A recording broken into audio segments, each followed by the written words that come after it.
First of all, Hadi, Zen, hello, how are you doing? My name is Andrew George. I'm a Wet'suwet'en from North Central British Columbia. I am part of the Wet'suwet'en Nation. I belong to the Bear Clan. I'm also a hereditary wing chief of the Grizzly House, and my traditional name is Skaden, which means the wise man. And it's a pleasure being here. What was one of your favorite Indigenous teachings? One of my favorite Indigenous teachings is the cycle of the salmon and the cycle of the seasons.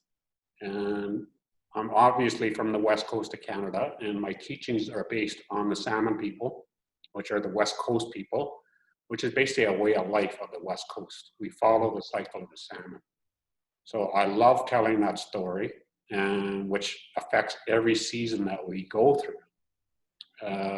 But to me, one of my favorite ones is the harvest of the salmon, the respect of the salmon, how we preserve it, how we do its sustainability, and how it's distributed in the feast hall. So everybody gets a piece of that salmon, and it's done respectfully. Oh, fantastic. So do you, when you're teaching at the college that you are now, do you teach from that point of view as well? Oh yes, I try to bring in a very different point of view when I'm teaching professional cooking.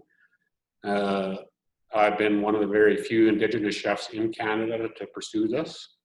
So I definitely try to instill that in my students, that this is a very good road to go down to. What I like about what I teach, cooking, Indigenous cooking, is again a way of life. But it also not only instills a way of life, but it brings in a different way of cooking.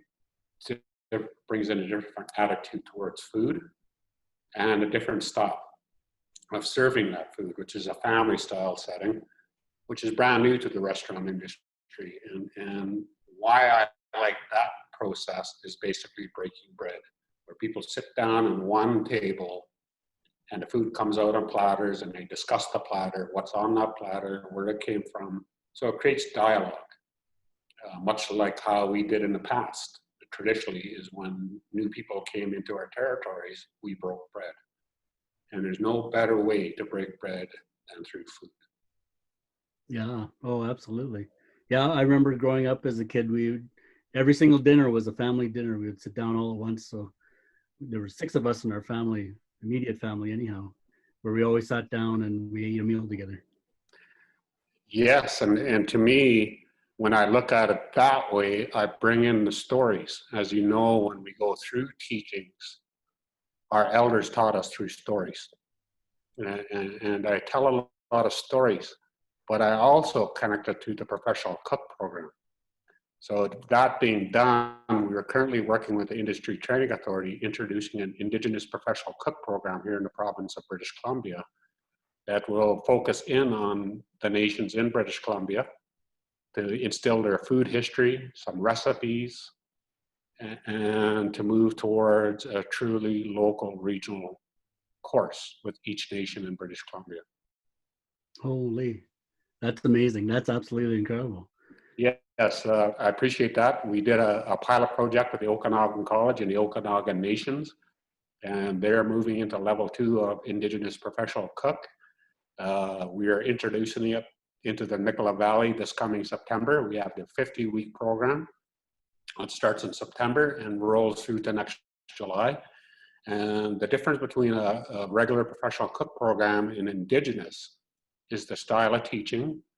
And again, focusing on the local products, local ingredients, the true traditional 100-mile diet that existed a long time ago. We talk about the grease trails. We talk about how we bartered all that food. And at the end of the day, how we want to modernize that with that kind of respect towards food, how we traditionally harvested, how we traditionally sustainably served it. So I think that's very critical when we put on a course like that. But obviously, the biggest thing is acknowledgement. Acknowledgement of the people, acknowledgement of their traditions, acknowledgement of their food, and acknowledgement of their practices, and at the end of the day, looking at the opportunity, how we can all move that forward. To me, along with food comes stories, dancing, and culture. So it's all in one package. And I'm very excited about that.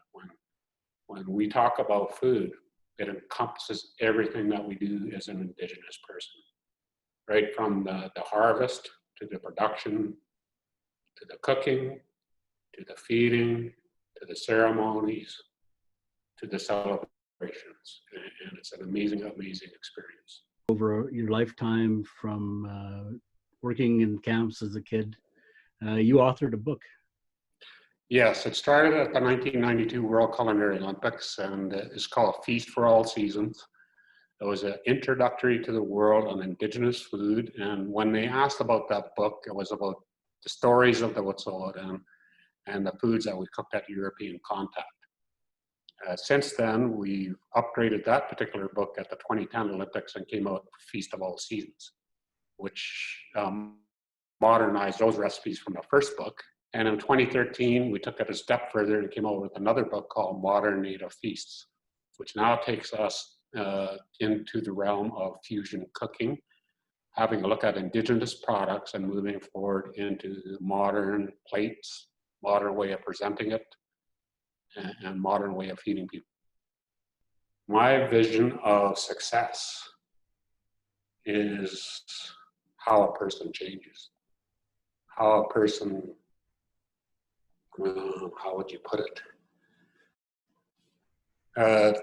Not their lifestyle, how I empower that person to move forward, where they can have the power and the strength to move forward into the next level of cooking. And that's what I see as success. Sure, the grades are important.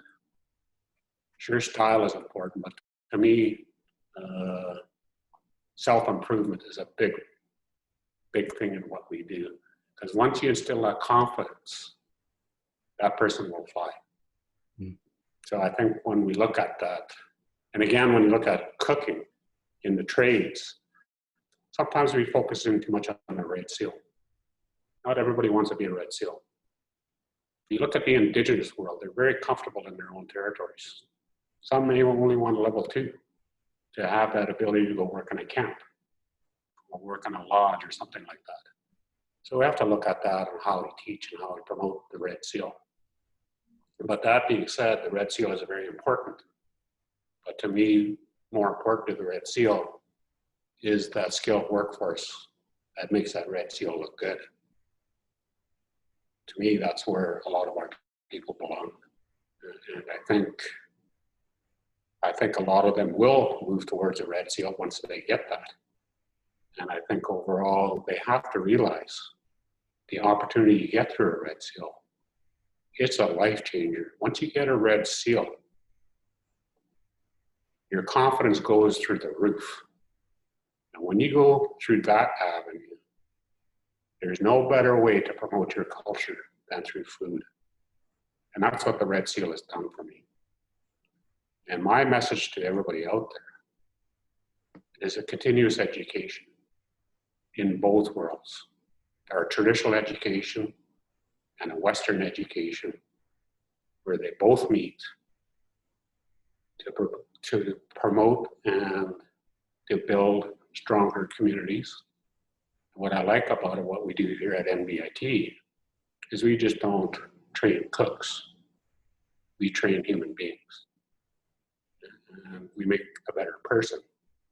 And I'd much rather look at that lens.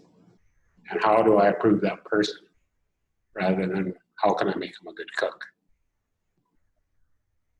I was always told I was never talented enough. I was always told to go home. But I always knew what I wanted and stick to your guns. Nobody knows your ability but yourself. And if you walk away, you may regret it. And I'm glad I've never ever walked away. I've lived a fabulous life. Cooking has been good to me. I've always promoted my culture through food. And if I was to do it all over again, I wouldn't change a thing. Not a thing. Wow. Oh, that's fantastic. It really is. It's inspiring to listen to somebody who was brought up traditionally and has made such a huge difference in the industry. I appreciate that because I think we all have that. The key to unlocking all of that again is education, whether it's a Western education or a traditional education. Everybody has that knowledge. We just have to unlock it and look at it, nurture it, and empower it. And I think we'll have a much